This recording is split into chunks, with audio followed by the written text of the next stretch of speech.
Hi and welcome to the latest episode of the Lisburn Distillery TV Weekly Review Show.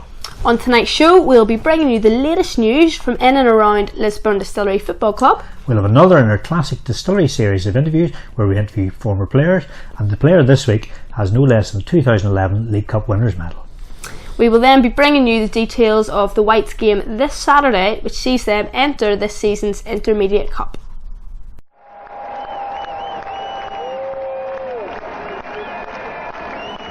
So first up today, let's catch up with the latest of Lisburn Distillery club news.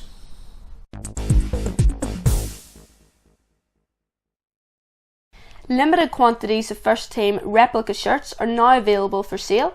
We have both home and away shirts available and various sizes, however stocks are limited. The shirts cost £40 each, and anyone wishing to purchase a shirt can do so by contacting us through Facebook. Lisburn Distillery would like to extend our best wishes and thanks to our social club manageress Marlene Jamieson, who is retiring at the end of November. This Saturday, the 18th of November, after the Intermediate Cup game against Colin Valley, the club plan to make a presentation to Marlene in the main social club, and would really encourage supporters to stay on to help mark the occasion and to show their appreciation for her services.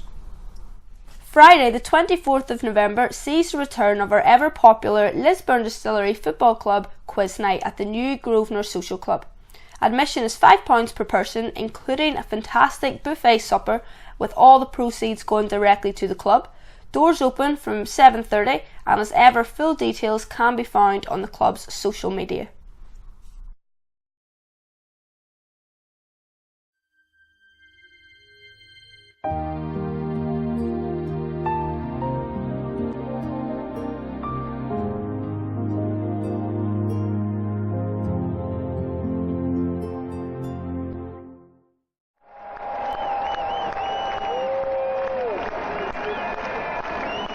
Next up on LDTV, we'll be bringing you the next in our series of Classic Distillery. This is a series where we catch up with a former player from the club's past. Today's special guest on Classic Distillery is no less than Andy Hunter, who won a CIS League Cup winners medal with the club in 2011. And here's what Andy had to say when he came into the studio to speak to Lydia a few weeks ago. So Andy, welcome to Lisburn. Well, welcome back to Lisburn Distillery. Actually, you were here for about 3 seasons. The first season you came here, 2010, you were out injured for a wee while, and then you came back and you ended up winning the League Cup final with Lisburn Distillery. What was that season like? It's such a topsy-turvy one. It was, at the personal level, I got injured. I think it was about 12 or 13 weeks I missed out on, with my ankles. Was one of them anyway. I've injured them both that many times. But the season, we did have our ups and downs. We'd maybe go on to see, a run of maybe winning 3 or 4 in a row, and then we'd have a couple of bad results. But the main objection, especially, with Tommy right there, the main objection was to try and finish top 6. We finished top 6, and the added bonus was getting to the CIS Cup final. I don't think anybody fancied us. We beat Crusaders in the semi-final. We played Portadown in the final. We went 1-0 down. I don't think anybody was expecting anything from us at all. But the boys showed great courage, great determination. We got our 2-1 win, and we probably, a lot of the lads maybe put themselves down in folklore for the club. So the season was up and down on a personal level. The team, we'd done so well to finish in the top 6 because at that stage we were we maybe weren't we were a young squad. We had a couple of old heads in the squad. We were young lads, but just the work ethic got us into that top 6. And I think, obviously the manager there too, and having Glenn Ferguson playing every week. And I think any club would want Glenn Ferguson playing for them. But it was up and down. But we got there in the end, and it ended up being probably a successful season. So we're happy there. Then the next season, things changed a wee bit. With Tommy Wright leaving, and then things maybe started to get difficult. But you played in that unbelievable relegation playoff with Newry City. Colin assures me that in the fan side of things, it was horrendous. What was that like as a player? Well, I think about 6-7 weeks into the season, we were training at the Georgetown University, and Tommy called us all in, and we had no inclination of anything that was going on, and he announced he was gone. And I think that that set us back a bit, because again he brought younger, some young players in again, but it was hard. It was hard. Just after that, then Spike went and managed. He took the Ballymena job too.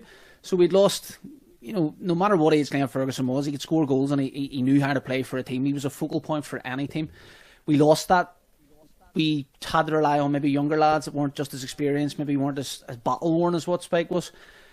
We struggled on to the end, and the final, the playoff that night, we drew 0 each with Newry here. It was close. Down there we won 3-2, but it was like the Alamo. I think, we faced something like 20, Newry had something like 20 corners in the second half. It was back to the wall stuff, but, Billy Brennan and goals made a couple of smashing saves. There's boys throwing their bodies in front of it. And as I said, it was probably the only game I've ever felt like crying afterwards. I think it was just through pure relief that we had done it. I was glad for Bugsy. John Cunningham was coming from Londonderry 2-3 nights a week, giving absolutely everything.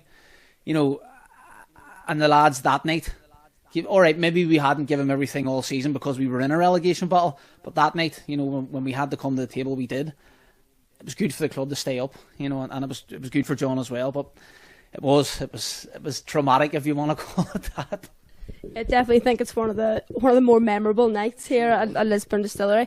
You've mentioned Tommy Wright quite a few times. He's now doing very well over with St Johnstone, which is a team he actually left Distillery to go over and manage.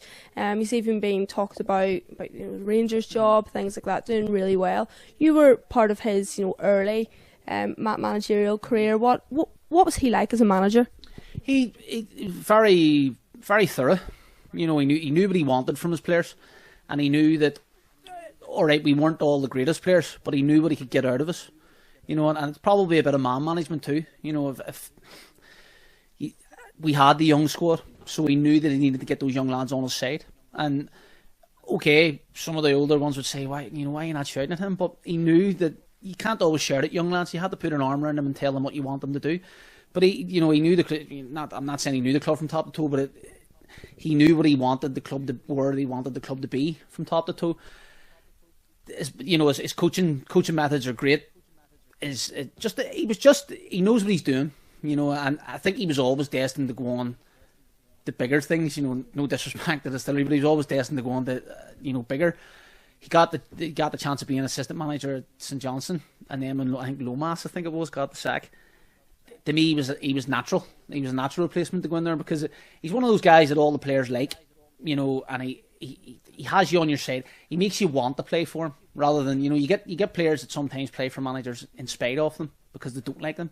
To me he was a manager that everyone played for him because they liked him. Andy, thank you so much for coming in. Pleasure to have you here on LDTV, and we wish you all the best for carrying on in the future. Thanks so much.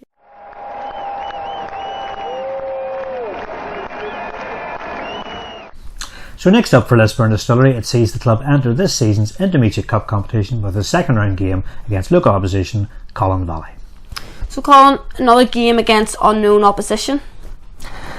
You never know what to expect against unknown opposition. I mean, we've heard they're quite a decent side, so we'll certainly be ready for them if that makes sense. But you've just no idea what you're coming up against. Okay, yeah, I mean, but that's a bit of the beauty of the cup, isn't it? I know as a football fan, I love that, seeing teams from different divisions going head to head, and they're reasonably local.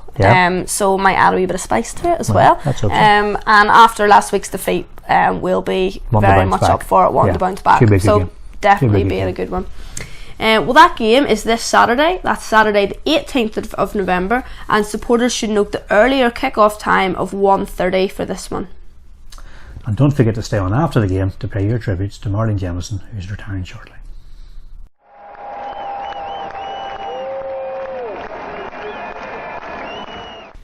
So that brings us to the end of yet another Lisburn Distillery TV weekly review. Once again, on behalf of Colin and myself, thank you very much for watching. I've been Lydia Campbell. I've been Colin Hopkins. Come on, you Whites.